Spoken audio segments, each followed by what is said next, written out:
All good. But yeah, nice one, Ash. Appreciate Yeah, it. Yes. no, me too. So yeah, basically what this session is just to for anybody watching is to get well, fees is a big subject, isn't it? I Yeah. think whenever you post about, whenever I post about, whenever anybody in the mortgage world posts about fees, everybody's on it, and it's Yeah. a lot of I think it's been like our most popular topic ever. mm, Like, even when we have, it's like the easiest win. It's like it's the easiest and quickest win for everybody in some shape or form, you know? yeah, Um, and it's just amazing seeing the contrast as well in what people are prepared to ask for. Forget the actual amount of it. It's almost like, when are we asking? Like, what percentage? And they don't even know that they're allowed to ask for that stuff. It's just kind of Mm, like, well, it's always been this way, so let's just do it that way. yeah. yeah, yeah. People have a lot of what's the word? Apprehension, don't they? And it's it's a similar thing to what I think everyone has. It's a mindset shift of Mm, being because I had the same when every time. Obviously, I'm not a mortgage broker, but it's the same thing in terms of increasing your fees and what you charge. yeah. That you have a thing in your mind which is like, I can't charge that. No one's going to pay that. But it's breaking through that and having that mindset to and I think equipping yourself, your own mind with your kind of value, the fact that Yeah. you provide in a good service. And I think what that comes down to is, for me, is specializing, becoming a specialist in a specific industry, in a specific niche, and Yeah. becoming a really kind of valuable advisor, specifically for one specific customer profile. Yeah. That's where the value is created. It is. Yeah. Fees are an interesting one in our industry, in the mortgage industry in general, because there's actually so many ways you can do it as well. That's one thing I've definitely learned. Like, I, it depends on how you do it. I think with fees, and because you do a lot with wealth stuff as well. Is that like wealth advisors? Do you have? Or Or, just yeah, yeah. yeah, Because it's all a bit different. It's interesting because I think with fees, there's always this thing. First of all, that people are scared to charge. You get that a lot. yeah, And then you get people who are then scared. What they're like layers to it. Then they're scared to charge. What if they overcome that? Then it's like, when do they? At what point do they charge?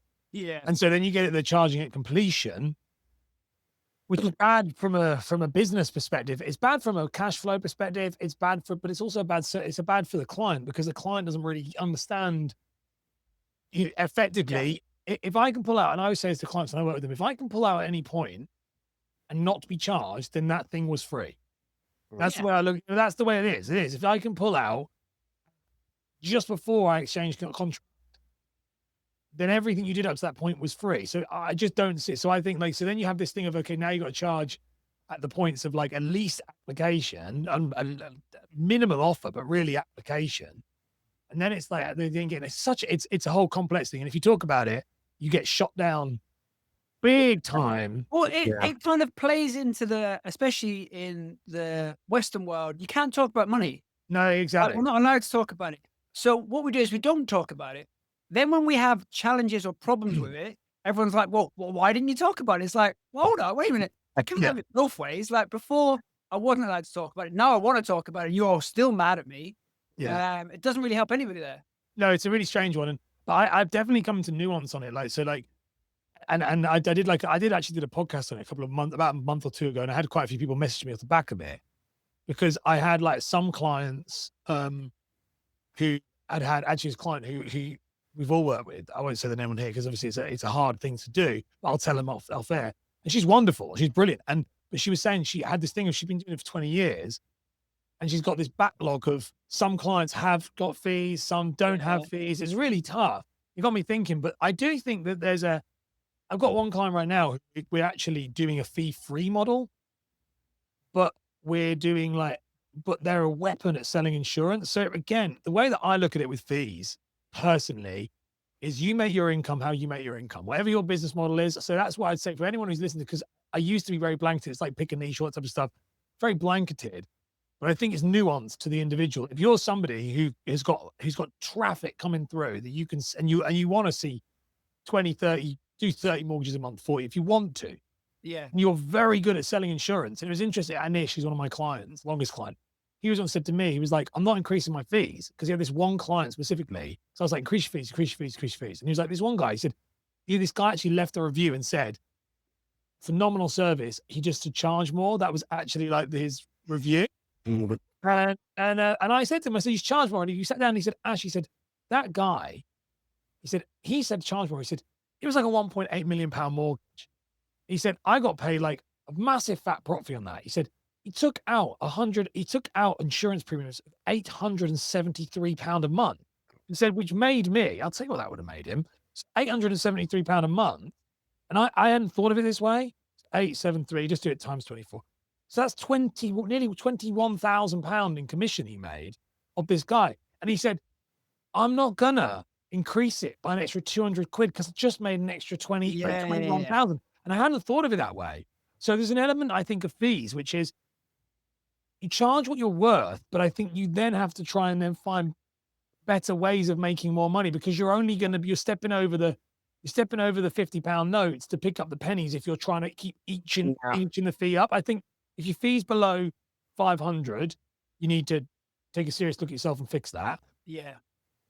But then the real money then is made in the other stuff. The lifetime value of the client, the LTV, that's the golden thing that we want to be aiming for. Fees, obviously, that is a part of that, but it's not the only part of it. The thing that you want to focus on is the LTV, the lifetime value of that client. Yeah, it's absolutely. And I think it kind of plays into the whole story and narrative around, like what you're saying, Ash, about making your money the way you do. Because if you're trying to do something that doesn't sit with you, it's eventually going to come off the rails. Yeah. You're eventually going to have a problem with it. You're going to eventually something's going to break, and it will more than likely be at your end rather than the customer's. And then nobody wins, So yeah, you've actually got to, I think, almost for and it depends who sees this and watches it. It goes, like you say, you could almost have some benchmarks. If you're charging less than this, then you need to straight away, the first thing is up your fees.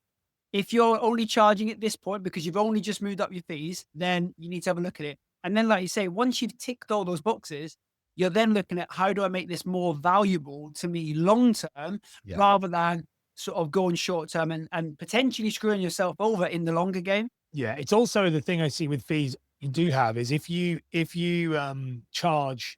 So if you do a nervous kind of break of like, okay, I'm going to not charge right now because I need to get some business through the door. The problem you have is with mortgages is that it's a compounding vehicle. The business, it's every 2 to 5 years, they're going to keep coming back again and again. And whatever you did with them, they're going to vaguely remember what that was. Yeah. And not just that, they're going to refer. And they will say what you charge. So that's like, they'll go, he didn't charge a fee, or it was only £200. It was so I always say to people, like, whatever your fee is, you've got to set it out straight away. And then the other thing, I remember having a call with one of my clients who I worked with, who he'd been in the industry for, I think I put on the thing, 20 odd years, 22, 23 years. But he charges, was it 299, I think it was, or 250 or something like that, £250. And I said, oh, how much you charge? I said, £250. I said, how long have you done that for? And he said, oh, we've always charged £250. And I was like, actually, I think it was 199. It was 199. He said, we've always charged 199.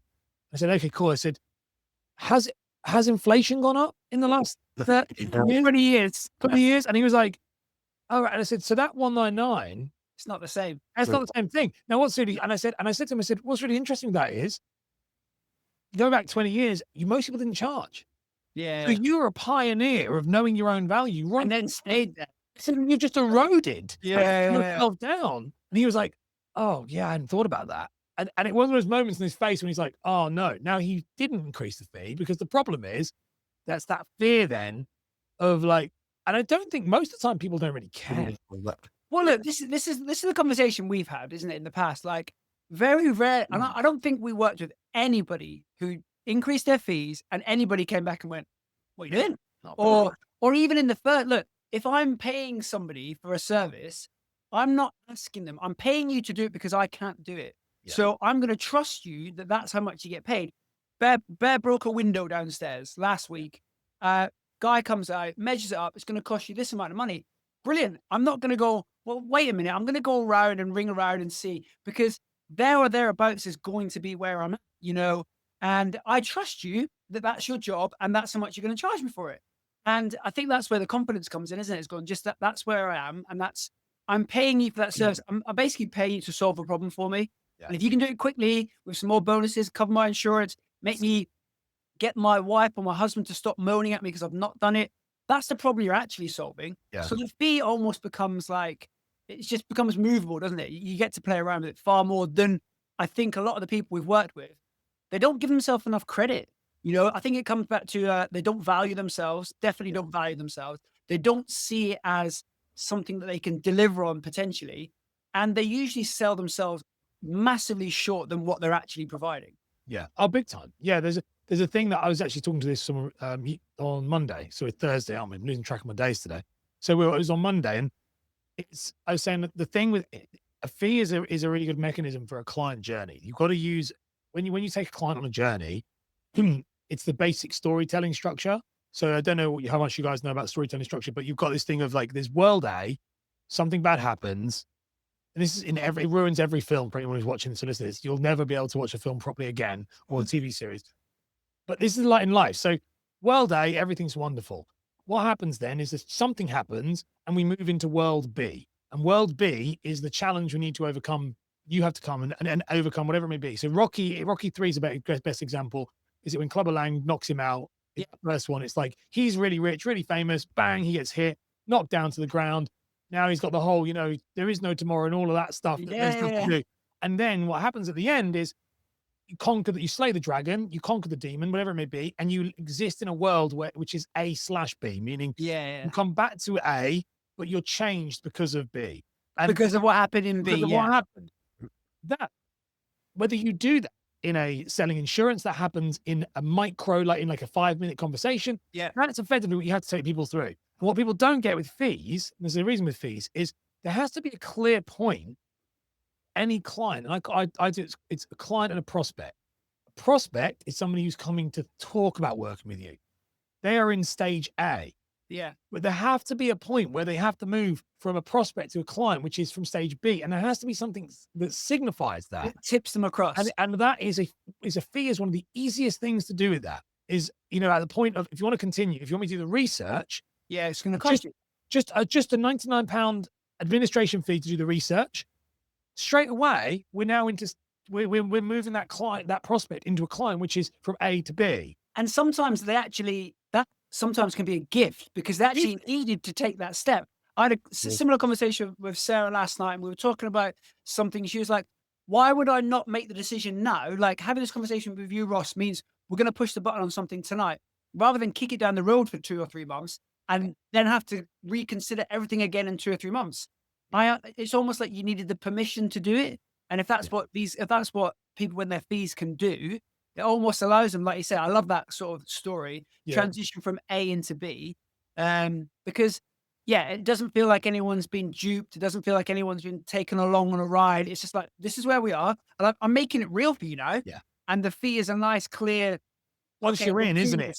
It's the way you're jumping in. It's all in. Yeah, absolutely. Yeah. Like it's that's you sign on the dotted line. Commitment, isn't it? It's a show of commitment, isn't it? Yeah. And we don't, and that's why I say with fees, I do think that they are good, but I do think I'm getting softer in my not softer, maybe wiser in my old age of it. Because previously I would be like, anyone who doesn't charge a fee is a loser, and but I'm less of it now. But I do think, and I'd be interested to hear both your guys' take on this. I do think if you're having a problem with the fee in your head, have a bit of a long, hard look at yourself in the mirror, spend some time and say, why? Yeah. What is the problem? Yeah. What's the problem? Because if you genuinely on your hand on heart believe it's unethical to charge for mortgage advice, which by the way is your right to do. If you don't feel it is and you don't want to charge, absolutely fine.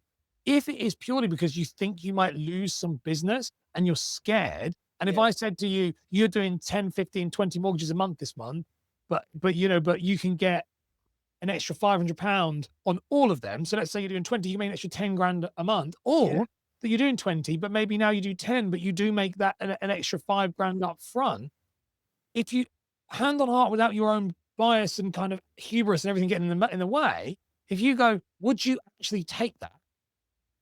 If the answer is yes, then you need to learn how to do it. And I think Yeah. and I think most of the time we sit on our moral high ground, and it's this idea. It's similar to like perfectionism. When people say I'm a perfectionist, I'm saying no, you're just a procrastinator. Yeah. Perfectionist I'm means waiting you for haven't the done right anything. time. Yeah, Wait for the perfect time. It's never. I think that's I think that point about it goes back to what we said at the beginning, though, isn't it? About making the money the way that sits right with you. Because if like you say, if you're too and we used to call it, if you're not authentic and not real, it will come out in the wash at some point. And there will, and I think that's a really good one talking because about I that. do have a client who doesn't charge a fee, and I always say to him, my marketing is always charge. And you guys know this better than anything else. Is my marketing. When I say this to my clients, I'm like, who I work with versus what my marketing is are two very different things. Yeah. I have a very clear avatar on who I market to. And I will call out anybody who's not charging fees. I think you're dumb. I think you're stupid. Because that is the lion's share of the person I'm trying to talk to. Yeah. People I actually work with, once you go and sit down with me, I'm like, okay, cool. Let's look at your business model. But we're not going to pull something away. If you know, like, I'm not going to go, when you come work with me, now you have to do it this way. I'm like, Yeah. okay, cool. Let's look at it. Nuanced. What's the problem? And I think there are many business models where mortgage fees genuinely are not needed. New build is one of them. You can't, if you go into new build, it's just an unwritten rule. You do not charge fees. So if you come in there and you start charging fees, you will just get obliterated. And that's one of them. Like I said, this one guy, he doesn't charge. And I was like, that's fine. He doesn't charge at all. And he cleans up, but he's very, very good at selling insurance. So because of that, he is in an area where everyone charges, and his whole marketing is based around, I think it's unethical to charge. You shouldn't charge. I'm telling him to push that more because I'm like, That's his USP, isn't it? 100%. It's that whole thing of the Alex Hormozy. I know you both like him. And it's that offer so good you feel stupid saying no. 100%.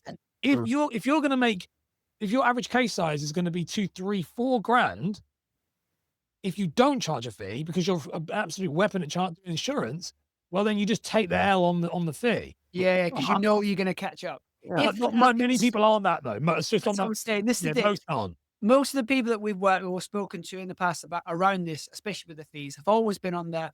I've not got enough clients, but the ones I've got, I'm not making enough money. I feel like I'm doing all the work and not getting paid. Like, they need to charge a fee. Yeah, exactly. Okay, you're the guys who straight away up your fee and collect it at certain points along the way, and that is just like, it's just such an easy win for them. To build that momentum to then get to the place where they go, right, okay, now I'm doing all this and that's taking care of it. Now who am I actually going after? But they're kind of that feast and famine, aren't they? They've got so much going on that they're literally leaving money on the table and they don't know why. I think that's a big one as well. It's the classic, well, it's kind of always been done this way. Well, cool. When the rest of your guys are actually making money that you're not taking, you get to have that conversation and go, well, I stuck to my guns. I had one of my clients is a really, really successful guy on TikTok, like really successful on TikTok. And we were having this kind of conversation a couple of weeks ago, and he was like, fees is what we were having. He's struggling with it. And he's like, and he's getting 20 leads a week booking into his diary from TikTok. They're hard. And the problem is, it's trying to now weed out who are the good ones and who are the bad ones. Because the problem with TikTok is you get rubbish leads. You get good leads. Some of them are good, but you got to kiss a lot of frogs to find a prince. It's not a brilliant place. The volume's there, isn't it? Exactly. The volume's there, but everything else. And I said to him, you need to charge. I said, not need to. I said, one of the things we can look at, never need to do anything, but what you can look at is charging a conversation fee, like an actual consultation fee. Absolutely. And he was like, no. And he's really quite resistant to it. Not in a bad way. He's wonderful. We're kind of working on it. But I said, well, first of all, I know lots of people who do charge that. That's not a new thing. And he said, oh, I don't know anyone who charges that. And I said, okay, cool. I said, well, who do you know? And he was going through them all. And I said, okay, so of any of those, how many of them are technically one of the top influencers in the UK on TikTok for mortgages? He was like, well, none of them. I said, exactly. So anything they tell you is null and void. It's not relevant. Yeah, because none of them have got 20 people booking in there. Because the issue he's having is people are booking in, and he's not got time to do anything else. Because and I said, so you need to you can't go down a path that everybody else has gone down if you are different. You have we had this conversation. We had this conversation with Jenny. She won't mind us saying, but she was getting so many. But she's a similar type of character with that. Yeah, and we had to put in the questions, didn't we? Like, it's almost like as you send I remember doing it via the Calendly link, didn't you? You used to be able to ask the questions, and Yeah. it's almost like you're pre-qualifying them before they even get through the Yeah. door. Now, if for your man, it needs to be a fee. Already, you'd rather have 4 people or 2 people that have paid a fee to get to speak Yeah. to you than have to deal with 20 others and only one of them's actually And he's useful. getting a lot of no-shows. That was his thing. He was getting a lot of no-shows. And I said, well, would it feel like bad if, even if it's just nominal, 50 quid, 30 quid, it doesn't matter. It doesn't have to be a lot. There Yeah. has to be enough that there's skin in the game. What we said It's a before, like buy-in. AB. It's that AB thing. It's like you have opted into something, but there's so many They're people. I don't think, closer. They're closer to want to engage with you by paying that fee. Like you said, they've stepped from A to B. That kind of Yeah. skin in the game thing is massive. Yeah, the more hoops you can make people jump through, the better the quality of the lead is going to be, isn't it? Yeah. there is a tipping point though, isn't there? That's Yeah, the where it's too much. There's a Yeah. balance. Yeah, there is a tipping point where, like, I know, like, Playing with the variables to find that balance. I think if I say Yeah. it's not enough with not a I lot. had it with qualifying for my own stuff. Like, so I opened my diary up in January. I've had like a waiting list for like a year and a half, and I had to bite the bullet of like, okay, look, I'm gonna have to probably work a bit more because it's getting to the point where there was like hundreds of people on this list, and then like 2 or 3 people leave, maybe 6 people leave a year, so like one every other month. And if you've got, and I'm having like maybe 20 people join a month to the list, 6 are leaving a year. So like and at the beginning, that's a really great ego thing until it becomes a problem, because then you're like, I'm I'm never gonna actually be able to do this. And so I had to bite the bullet on open up my diary, working a bit earlier, working a bit later, open up about 15, 20 extra slots. So it was good. Anyway, the reason why I'm saying that is, you talk about too much, is I was like, I only really though, because as is my kind of brand has grown, I get a lot of people who are way too early to deal with me, way too early, can't afford it. And so I did a kind of a booking link, Calendly link that roots them and kicks them out if they're not. If it's too strict though, I was like, I kid you not, I felt depressed. I was in January and I was like, no one was getting through. That was like, it was literally like no one was getting through. And I was going, because I opened it up and I was like, email my waiting list, the whole thing. And I was like, and it was crickets for like a week. I was like, no one's booking in. Like, this is like, I genuinely, and it was a real like hit to the ego. I was thinking, no, and then I looked at the form and it was like 120 people have tried to come through. And you've kicked out. And I was like, oh no, We're not letting them in. and then the worst one is they're like, I can't get, and so I had to redo it. So now there is a tipping point of like, how do you, and then and just when you have one, like I, like, for example, don't want to work, I don't know how to work with people unless they turn over like 100 grand. But then like my best clients, they come in, they're like, oh, well, Ash, when you work with me, I was making 40,000. And now, and I'm like, oh yeah, I wouldn't have you then. And and it's just this really awkward, isn't it? and that's what we say with clients. It's like, as a broker, even me, I struggle with it, and everyone's struggling. It's knowing what's your line of like, I won't take them on if they are not ready at this, and I won't. And I think it's almost like the red flags, isn't it? It's Yeah. the red flags that go, I don't want to be this person. I don't want to work with that person. It's like, and again, we're just trying to help them get to the answer yes or no as quick as possible, aren't we? Yeah, It's that's like, it. and that goes both for the client, but also for the broker as well. Let's help them be able to make that decision. Do I want to work with this person? Yes. And like I said, you are going to have to kiss a lot of frogs. But as you do that, you're then perfecting the system, aren't you? Then, okay. And there'll be seasons with this. There'll be seasons throughout the year, throughout your development. The longer you're in the game, you'll start attracting and talking to different people. And like you say, you'll have your unicorn clients who come and find you. You know, they're the ones that come and knock on your door. Ross, I need to work with you. The other ones are going to be, here's my niche, and I'm going to have a couple either side. Yeah. And it's going, right, okay, what risk reward am I going to have there? We're taking that person on and know that they're worth that for that little bit more grief, or they don't pay me enough. So actually, I don't want to work with those people. Yeah. And I think I always find it's like taking people on who I think, if they're not earning X amount, I don't want to ethically take money from them.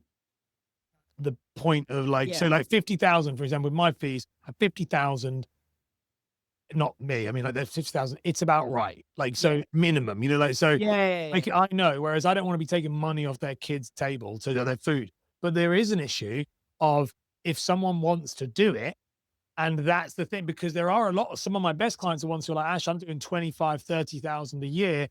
And I need this. And I'm like, oh, well, because I want, and that's the hardest ones. Yeah. But again, I think that goes back to what we were saying about people making their money the way that sits right with them. Yeah. You know, if that keeps coming up for you, at some point you just get to go no. But I do now, yeah. But then you do think, oh, and I think that's the issue. And I think that's the same thing, by the way, with brokers. It's like, if you've got a client, I think it's having that hard line of like, okay, who do I not deal with and turn them away? Yeah. It's fine to do that. It's absolutely fine to turn a client away. I don't know why we don't. Well, because it's- we live in a society who struggles to say no to stuff. Yeah. That's what I mean. We struggle. It's like we want to help people at the end of the day, don't we? But I think the priority is helping ourselves. That we've got to be true to ourselves, and I think serving the clients that you're destined and kind of focused on means that you're providing a better service for them anyway, because Yeah. you're tailoring your service around them, and the more you do of them, the better you get at them, the more experience you get. In terms of the broker side of things, knowing which lenders to go to. Oh, yeah. Get them it to just where makes it more valuable. I mean, yeah, it makes you more valuable. So, and you're a specialist at serving that one specific customer profile. So when another customer profile comes and it's like, yeah, I can't really help you, and that is the reality of the situation, because they're not going to be as good a help because they're focused on serving that other specific customer Yeah. profile. They're better at that. So that other customer profile is going to be like, yeah, they're going to have to work harder. They're going to have to come out of what they're used to doing. So it's going to mean that they're not going to provide as good a service. So I've actually started putting in messages now. When I ask someone a question, I then put in brackets, no is an acceptable answer. yeah, Because and this is something I've learned. I mean, we get to ask for everything we want in life. Like, we literally get to ask for everything we want in life. We just have to be prepared for the answer to be no, and that Yeah. be okay. Like, Yeah. it's not personal, it's just business, or it's just life. So I know when I'm asking questions. Sorry? saying no unapologetic. Yeah. So Yeah. when I ask questions, so like I'm picking up a new car next week, and I text the guy this morning, can you send me this thing? I knew he was going to have to go and take a picture of something. I was like, I just put brackets. No is a perfectly acceptable answer. And he was like, actually, I can't do it today, but tomorrow will be good. I was like, no probs. And it almost gives them permission to go, no, and that be I okay. think there's one of my kind of like cheat codes, and this is kind of an advisor cheat code, it's a business cheat code, I think, and it's not but it's so simple, is everyone's always looking for like that sales trick, how do I close more deals? And what's really Yeah. interesting is, and I do it now, like, it's just like radical honesty, pure, brutal honesty. Yeah. And I've been adopting that for about a year now, and it's funny. You can really not offend people if you're honest, because if it's Yeah. pure, if you're genuinely real about it. I had a call yesterday with Discovery Call, and I was like, I didn't feel bad. I said to him, I said, I'm kind of ripping into you right now. I was like, that's rubbish, that's terrible, don't do. Mhm. But it was meant in the right way. He Yeah. signed up, but it was one of those things where that happens all the time. Where I'm noticing it's like insurance, it's fees, it's if you make it, if you, and I always say to people, if your goal is to just get the business, they'll smell it. They can tell. Well, But if it is actually, I genuinely don't think this is the right thing for you to do, and this is what, then they will actually buy into it. And that's what you say about that saying no. I'll have people when they come on, and like I had this guy yesterday, and he was great, and they said he's signed up. We haven't done a first session yet, but he was like, he got on the call and he was like, I don't want to do protection. He said, look, stop. He said, before I go in, I don't want to do protection. And I was like, I let him carry on. And then I said to him, I was like, if you work with me, you will do protection, because Yeah. that's non-negotiable. And he was like, okay. And then he was like, maybe I just don't really know what to do. I was like, yeah. And then we got That's but it was that, probably what but it it was that. And he was a phenomenal guy. As far as, Well, he's like, need honest advice, isn't it? Yeah. Honest advice is what people need, even if it's not what they want to hear, or it's going to push them out of what they know when they're comfortable. It's like video. Like, I believe you should be on video. Everyone should be on video. I do not believe. And so when people come to me and say, oh, I want to do it without being on video, I'm like, well, then don't work with me. Yeah. And what I will say oftentimes to people, I'll say, don't work with me. I said, and then I'll see you in 2 years when you've tried everything else, it's failed, and you'll come back to me. Well, this is the And thing. I'll be 25% more expensive than we are right now. Like, it's From a literally- relationship. Yeah. From a relationship perspective, you want to be able to say no honestly, and then realize that great, you've been honest, because you don't know who they're going to go and speak to. They don't know who they're going to recommend. If you burn bridges, this is the thing with relationships, isn't it? Sometimes we're so quick to burn a bridge. And I'm like, you never know when you're going to need that bridge. Like, you never know. And if you're doing it just to spite your face, that's not serving anybody. And to be Well, able look to at us up say, here. Like, I mean, I've been part of your group. We launched it all together. I mean, yeah, we're still not. You know, what I mean, you don't burn. We're here today. no, You don't burn 100%. those bridges. We're all still in the game. 5 years Everybody's ago, wasn't it? yeah. It was like 5 Oh, years yeah. ago. Like, you know what I That's mean? Like COVID, wasn't it? yeah. 2020. So I think that's one of the things that people don't get in general with, and that's why you say that's where I think if to bring it back to kind of the fee concept, I think that's the thing is if you're radically open about it, a lot of the times what I think with the fees, just don't make a big deal out of it. Yeah. Just it's part of it and pack it in with everything else. I don't think it's that big of a deal. So I want to kind of I'd love to know your take on because we've got fees, AI, and more. So I'd love to hear you segue to some AI stuff with Dan if possible at some point because that'd be cool. Yeah, sure. Well, what kind of stuff are you getting into? So are you using Mush in your process? Yeah, AI? because I know you're really moving into it, so it'd be interesting to hear your takes. But yeah, I use it a lot. I think I'd be I would be lost without it if I didn't have it every day. I'd be interested to hear what Ross thinks, being Mr. Hippie Woo Woo man. What Dan thinks about being like Mr. Automate and save everything, do as much as you can with as little effort. So like, Well, it's like Ross, two different yeah, things. Ross is really getting into it, aren't you, No, Ross? honestly, so Really? yeah, I even find myself saying, but it's not quite. I don't use ChatGPT as much, but I use Perplexity. Yeah, that's So supposed to be really good. yeah, so instead of using the term, "Oh, I googled it," I perplexed it, or Yeah. I chat because Yeah. I do use it a lot. I do. What I do though, I do use it as a nice reference, as a again helps me get to a piece of information quicker, Yeah. or some advice quicker. I then get to make a decision on it myself. I then get to. I'm still not just going, just do it and take and run with it. I'm like saying, Absolutely. help me disseminate this information quicker, help me get to my own conclusions quicker, and then I'll formulate a way to do it. I find it's very very helpful to bring my ideas together. I've not really found an area where it's not been useful. Yeah. To a certain degree. Again, I'm not handing them the keys to the front door, but I am. I think it's to sit here and go, it's not going to be part of everything. Is just insane. Yeah. It's only going to become more evasive, I guess. But I think, like anything, as long as it's adding value in, great. If it then becomes something that you're starting to worry about, or you're letting it have control rather than the other way around, then you have to start to moderate it. And I think there's plenty of other stuff you can be working to. But no, I'm a big advocate of it. I'm definitely not in the weeds as much as Dan because I just don't use it in the same capacity. But again, I love seeing, oh, there's a new way to do that, or I can use this. How will that fit into what I'm currently about? Rather than it could just be a massive distraction for me. So I have to be like, no, time out. Like it's serving me right now. Let's leave it there. I don't need to expand on it anymore right now. What about you, Dan? How are you using it? Because obviously I see lots of yours. I'll talk to you about mine, but also just so you know, just so people know, yes, we are this isn't pre-recorded. I've got my clients texting me going, I'm watching you live right now. And I'm like, yeah. Yes. And then he put, is it pre-recorded? And I said, no. And he went, oh no, I can see you typing. No, it's pre-recording now since you just texted him and you're showing the text on. He knows that. No, he's like, look, I'm on TV. Yeah, go on, sorry, Dan. How are you using it? So a lot of ways, but one of the main beneficial ways, I think, 'cause I've just set up a new business since this year, doing like we mentioned the AI, the wealth side, and focusing a lot on AI. It's doing lead gen, but also AI implementation for wealth firms and advisors.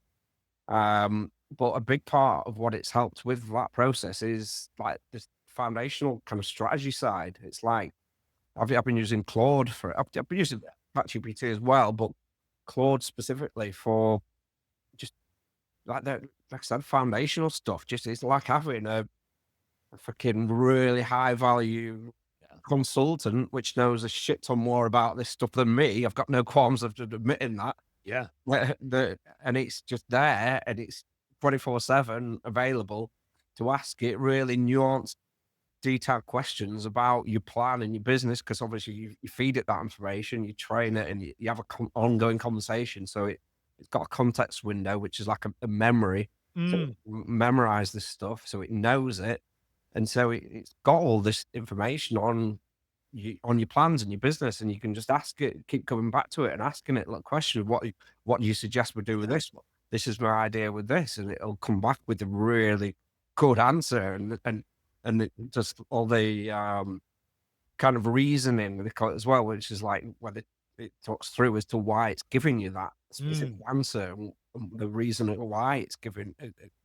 But yeah, it's as I say, that side of it for me has been the thing I think that's been most instrumental in terms of that specific use case, in terms of setting up a new business and like say the strategy behind it and the foundational kind of stuff. It is really good. Like I use it every day. Completely. One of the things you said about the context stuff, because Claude's so much better because it's got more tokens, isn't it? So you can have a lot more. You can have a lot more in it. You can effectively write a book from it. It's kind of crazy. Yeah, it's got a big context. So you know, like say, I think Claude's better for writing as well. Yeah. I use Gemini for search stuff. So what I use Gemini to find the content ideas, and then I use ChatGPT. So how I use it, I use it a lot. Everything people see from me will be AI in some way or another. So like the way I use it, I do one podcast a week now, and that isn't AI. That's just me sat in here. I was sitting here on a Saturday, drinking non-alcoholic beer, and I just kind of talk a load of rubbish for 40 minutes about a topic. Like, to be fair, kind of what we're doing here. Yeah. And then, like, you know, like just kind of talk about fees. What do I think about fees? What do I just kind of shoot in the kind of the breeze with it? And then I take that transcription, and then that transcription, I have like lots of different prompts I use, and I get them to turn into multiple different post structures. And then those post structures, I use a custom GPT that is like me, that's got all of every transcription I've ever done. So it's like me. And then I get it to write me scripts for videos. And then I'm talking to you now on a teleprompter. So everything I do then is all teleprompted. So all pre-recorded and scripted, and it's been a game changer. And even in editing, I use it in editing. So even my eyes, some people know this, a lot of the tricks. So like I use the Descript eye contact. Have you seen that? So like, it's really good. A lot of my clients use that now. But I've found even having a teleprompter and looking directly into the camera, you still can see the eyes moving as it's reading. So if you put on the AI kind of edit eye contact thing, all my video instantly, it doesn't look like that. So it's just like I didn't know that was a thing. Oh my God, it's amazing. So like I am reading it and looking into a camera. So my eyes aren't directly on it. But you can actually look like, I've got a lot of my clients who are like, they'll just read it off a screen and then just press the button. It's phenomenal. Like every video, like every one of my reels, if you go on my Instagram, every one of those has got that on. You wouldn't be able to know. You can kind of tell when someone's using it because they stare a bit too hard. Like they're looking into your soul. It is a little bit like, but other than that, it's got a lot better. So I use it for everything. I'd be lost without. I use it as well. A little cheat hack with this one. Some people listen to this and they're going to go, my clients, and they go, I know, now it's me now. But it's like, if I've got a situation that I can't really, let's say there's an email I want to send that's maybe like telling them to get lost or whatever. Like if it's an awkward email or maybe something you want to, like not politically, because it is in big politics, but like politically within the industry, you want to make sure you get it right. Or LinkedIn comments is a great one for this. I will always write the comment out. I'll say what I actually feel. So if I think I'm like, piss off, you absolute and then I'm like, put this in and make it don't make it passive aggressive, make it happy, and then make it say like, and I always do that because there's nothing worse in our industry than saying the wrong thing. It's too small. We've seen a story of that recently, which we won't go into with people, but we would have all seen it. Is this kind of like you say the wrong thing in the wrong place, and it just and you can't bring it back. It's the classic. Don't send the email when you're annoyed. It's like it's like draft it, go to sleep, read it in the morning. Don't need to send it. Yeah, cool.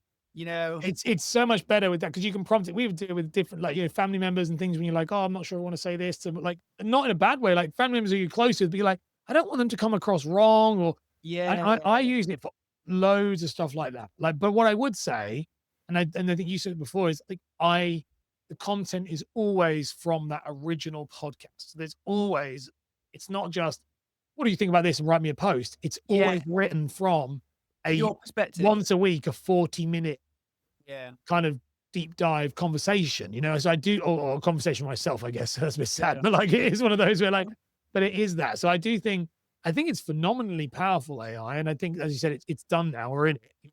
And I always find as well when people make me laugh when they go, "Oh, it's," and you'll know this with what you're doing, Dan, with the wealth space.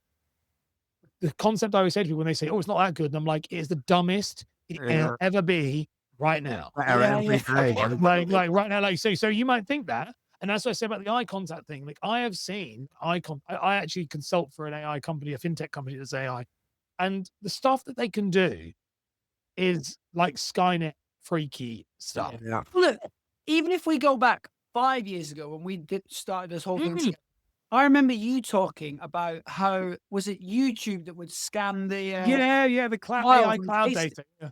So this was back then. So we're not even in the same ballpark Oh now. yeah, they do that now at such a rate. Like Yeah. it's insane. You know, like I always think about like when I was actually thinking about this yesterday. I'm a big nerd and a big Star Wars fan, and I was thinking how I remember like Mandalorian. They brought in Luke Skywalker for the first time, and they de-aged him. They Yeah. de-aged Mark Hamill, and it was like this big deal.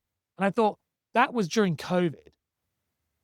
Now I got Tom Cruise playing a guitar, singing some rap. Like you got Yeah. anybody you want It's at any insane. point Yeah. is just is unrecognizably there. Like it's so changed. A lot But of a lot of brokers are what's the word? Just sleeping on AI. Well, I was Like, about to say, there was that lady down who jumped on maybe like 4 or 5 weeks ago. She genuinely didn't know what ChatGPT was.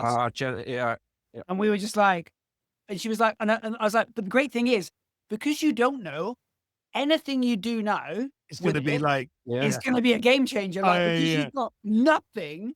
Like, Opened it's, the door. Like I remember when ChatGPT, like to put in like a lot has changed since I started. I mean, I've been doing content now for like 8 years. When I put this in perspective, when I first started making videos, we know we needed subtitles because we've always needed subtitles. Subtitles, they didn't exist. You couldn't do them on the mobile phone. So I would subtitle my videos. Only reason they were a minute long is because it would take me an hour and a half to write the bloody subtitles on my phone. So I would I'd do the video and then I would oh, write them, pause that word. Like it was just horrendous. But at the same time, it's what makes me appreciate where we've gone. Well, You this, know what I mean? yeah, this is, and this kind of plays into a lot of stuff. I'm noticing this with my kids. It's that instant gratification, isn't it? It's like, when's the last time they actually have to work hard for something? Yes. And again, for people watching this back now, if you're struggling with your fees or struggling with something here, like if you genuinely feel that you're not working hard enough, and that's why you maybe don't want to charge more money, then maybe that might be the case.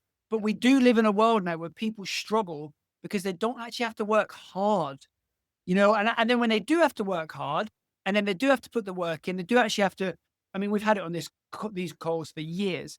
I've paid you the money. Surely I should just be successful now. Yeah. Now I've opened the door. You actually have to do the work now. It's like, what? Are you kidding me? I've already surely when I just pay the money, that means I'm going to be successful. It's like, no, that's basically just getting started. Now you 100%. actually have to work hard. Oh, you have to, Like, yeah. and actually, in terms of like the time that it saves, like what you talked about, like an example of what we've done in terms of the strategy, in terms of like market research. We've done this same strategy. When obviously it used to be New Age Advisor, we've now got it in this new kind of platform. Runs for high net worth deals, we call it. But that market research side, we used to get friends and advisors to go out, post in social media groups, speak to people to Now find you out. just ask it. To find out what's going on in the market, which took months to find that, gather that information. It took time. It's fucking there in 3 seconds now. I was speaking at an event. Like in-person event, maybe a month ago, I think it was.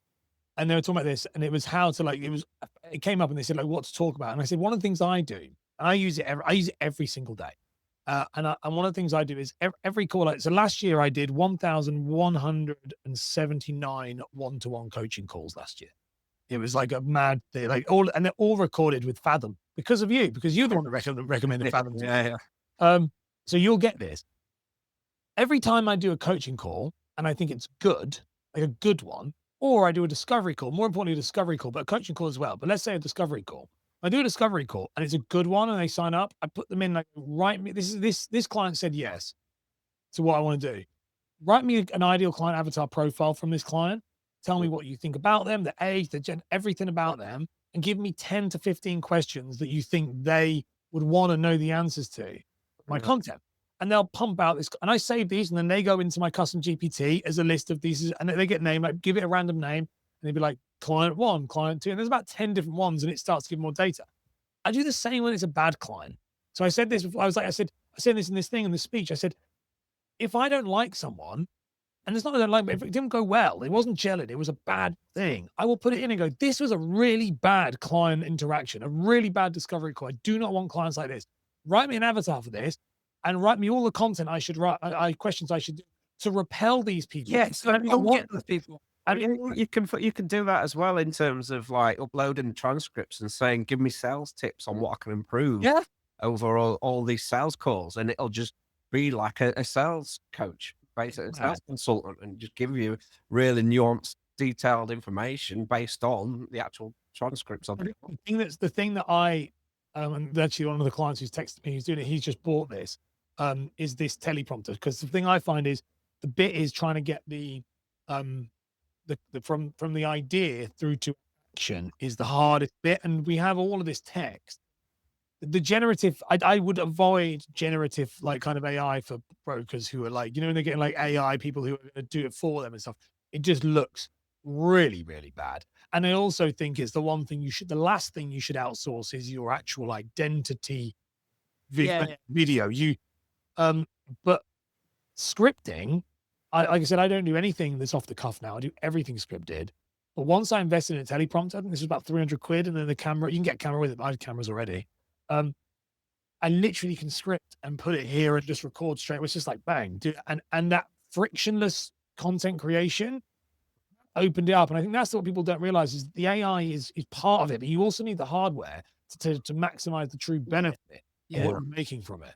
But again, going back to what I mentioned about brokers sleeping on it, I think because I did it yesterday, I'd got a letter through from my mortgage company because my mortgage is up for renewal at the end of July, I think it is. And I'd got a text off my broker the day before as well, asking to book in for an appointment. Yeah. But I just went on to, I'll show you now, see if we can see it. I went on to Claude and just typed in there, act like an experienced expert mortgage advisor with 20 years experience and help me find my best deal to remortgage my current deal.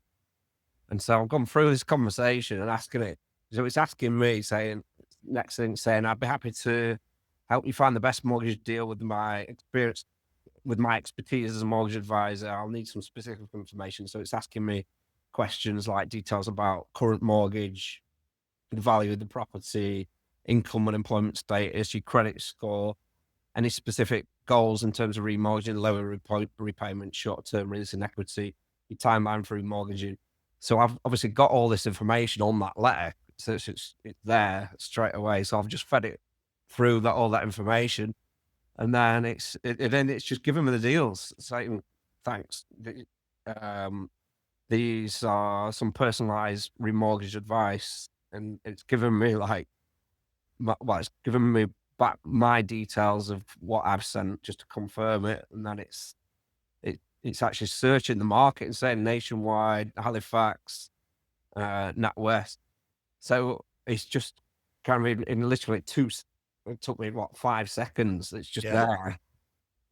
So brokers need to be, I think, on guard with the fact that you can just do, obviously, that is just a remortgage and it's just a generic kind of vanilla thing, but that's just done. Obviously, I am going to use my broker because I know him and I like him, and he's going to get a commission out of it, and I won't just take on what it's done. But it's pretty much done what he's going to do. To be fair, Yeah, no, it can do a lot. It's crazy what it can do. It's I think it's the only thing you have in FS is because it's so regulated, it will be slower to update it to uptake than it will be for everything else. I know that it obviously still is getting uptaken, but like compared to unregulated industries, there's a bit more red tape that needs to be crossed.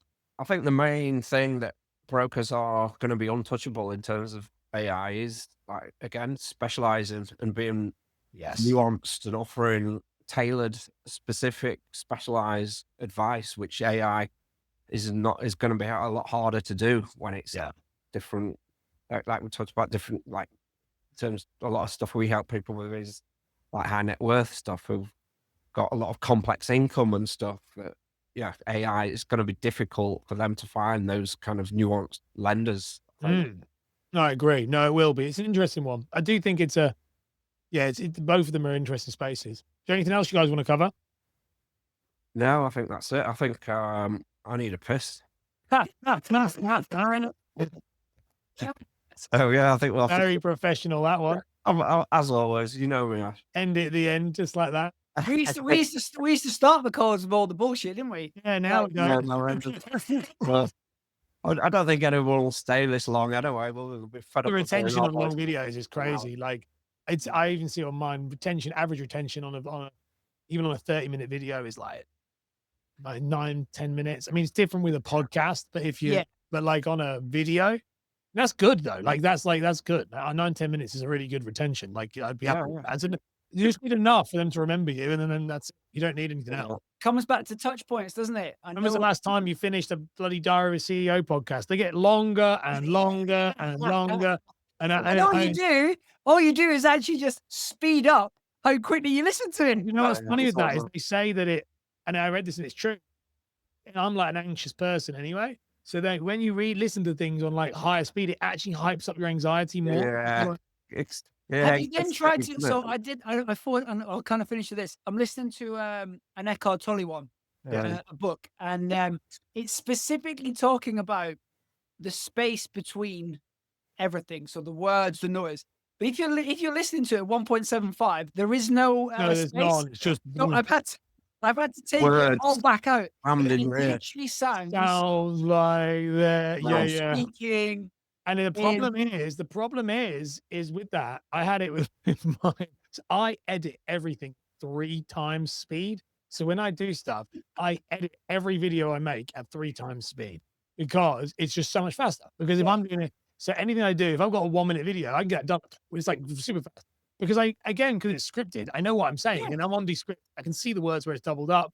I just have it. The problem is I then everything I say, I then also speed it up. So it's like 1 times, and I'll do like 1.05 times or 1.1 times. And it's a little bit like a drug that because my brain can listen at 3 times speed at this point. I'm like 1.1, that sounds fine. 1.2, that sounds fine. And then I had a couple of days off and listened back to one of my videos and I was like, and I thought, oh my God. Nobody's getting this. I was like, that's like quite, and because I'm just thinking shorter watch time retention, shorter. And I was like, that's probably not great. Like that's good. So you do end up getting caught out. No, absolutely. All good. Chris. Oh, good. That's been great. Yeah, good to catch up. Yeah, really good. So appreciate Awesome. it, gents. See you later, guys. Have a good one, guys. Take it easy, man. Bye.